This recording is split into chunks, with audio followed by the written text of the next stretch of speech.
Opinion ఏంటి అంటే first అమ్మాయి స్ట్రాంగ్ ఉండాలి. అన్నిటికీ ఏదైనా కానీ ఫేస్ చేయాలి. ఏది వచ్చినా అది చిన్నదైనా పెద్దదైనా ఏదైనా కానీ ఫేస్ చేయాలి. ఇంకోటి ఏంటంటే ఇప్పుడున్న జనరేషన్ ఎడ్యుకేషన్ ఉంది కాబట్టి ఫ్రీడమ్ వచ్చినారు. అంటే ఫ్రీడమ్స్ కూడా అదే ఎడ్యుకేషన్ దూరం పంపించి చదివిస్తున్నారు. వాళ్ళు చదువుకుంటున్నారు ప్లస్ ఎంజాయ్ చేస్తున్నారు. అక్కడ ఫ్రీడమ్ దొరికింది, అడ్జస్ట్ అవ్వడానికి టైం పడుతున్నారు. ఇక్కడ ఏంటి అంటే మనం ఫస్ట్ అన్నింటికి అడ్జస్ట్ అయ్యి, అంటే అన్నింటికి చెప్పడం లేదు, కొన్నింటికి అడ్జస్ట్ అవ్వాలి. మనం యూనిటీ అనేది ఎప్పుడు వస్తుంది అంటే మనం అడ్జస్ట్ అవ్వడం వల్లనే వస్తుంది కదా. ఇప్పుడున్న వాళ్ళు ఏంటి అంటే రిచ్గా అంటే డబ్బులు బాగా సంపాదించి కొన్నింటికి వీలైతే చేయాలి, నాకేం అవసరం అనేసి చేయడం లేదు. అక్కడ ఇంకా మిగతా సమాజం ఎప్పుడు బాగుపడుతుంది, మనది అనుకుంటే అది ఎప్పుడైనా వస్తుంది కదా.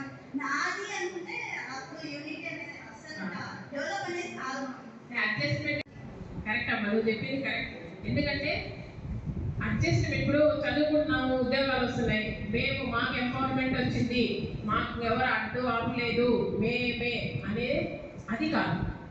సమానత్వం అనేది ఏదంటూ ఉండాలా, మంచిలో సమానత్వం ఉండాలి. నెక్స్ట్ వాళ్ళు అంటే జనరేషన్ చూసుకోవాలి కదా మనం, ఎంతసేపులో వాళ్ళకే వాళ్ళ డెవలప్ కావాలి. అంటే వీళ్ళు డెవలప్ అయినాక తల్లిదండ్రులు చూసుకోవాలా అంటారు మీరు, అంతేనా? కరెక్ట్ అమ్మా అది. ఎందుకంటే ఎంతో కష్టపడి మిమ్మల్ని వాళ్ళు చదివించినారు కదా, మిమ్మల్ని మీ అభివృద్ధికి వాళ్ళు ఎన్నో సాక్రిఫైస్ చేసింటారు.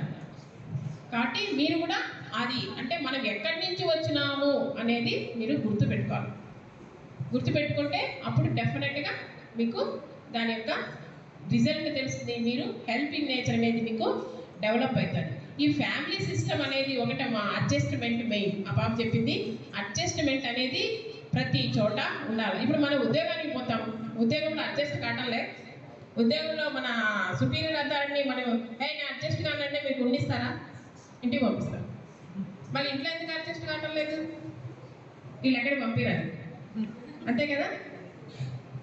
కాబట్టి అడ్జస్ట్మెంట్ అనేది డెఫినెట్గా ఉండాలి. చిన్న చిన్న విషయాలకి గలాటాలు పెట్టుకోకూడదు. నేను ఇద్దరికి చెప్తున్నా, వీళ్ళకి ఒక్కళ్ళకే కాదు. అబ్బాయిలు కూడా తరం మారింది కాబట్టి మీరు కూడా వాళ్ళకి అంటే వాళ్ళకి హెల్ప్ చేస్తూ వాళ్ళు కష్టపడుతున్నారు. ఇప్పుడు మహిళలు అనేవాళ్ళు మల్టీ టాలెంటెడ్ అమ్మా ఒక రకంగా చెప్పాలంటే.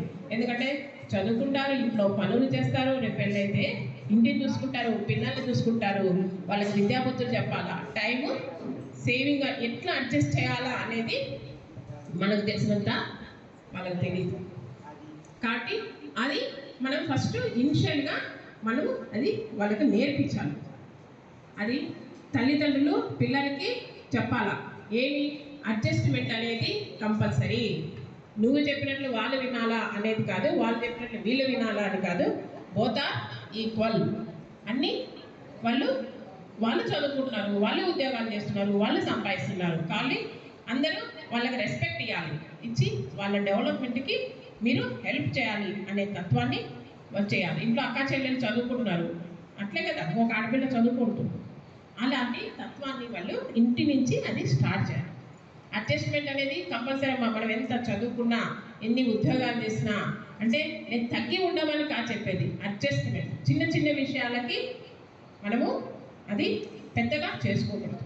అదే రీజనబుల్ థింకింగ్ అనేది. అది రీజనబుల్ థింకింగ్ అంటే ప్రతి ఏ సమస్య వచ్చినా దాని సొల్యూషన్ వెతకాల, అంతేగాని దానికి భయపడి దాని నుంచి పారిపోవటం కాదు.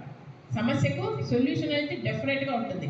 ఏది మీరు కాలేజీలో చదువుతున్నప్పుడు ఈ టీచింగ్ చేసినా, ఇంకొక రారా చేసిన సొల్యూషన్, తర్వాత మీరు ఉద్యోగాల్లో అక్కడ సొల్యూషన్స్, ప్రాబ్లమ్స్ అనేవి ప్రతి స్టేజ్లో వస్తుంటాయి. దాన్ని నిలబడి దాన్ని ఎట్లా నేను బయటపడాలా అనే థింకింగ్ మీరు డెవలప్ చేసుకుంటే ఏ సమస్య వచ్చినా మీరు ఈజీగా దాన్ని తీర్చుకోగలరు. మీ ఫ్యామిలీని కూడా ఒక పద్ధతిగా డెవలప్ చేసుకోగలరు. మీరు ఫ్యామిలీని కూడా మంచిగా పిల్లల్ని వాళ్ళని టైం కేటాయించి చెప్పగలరు.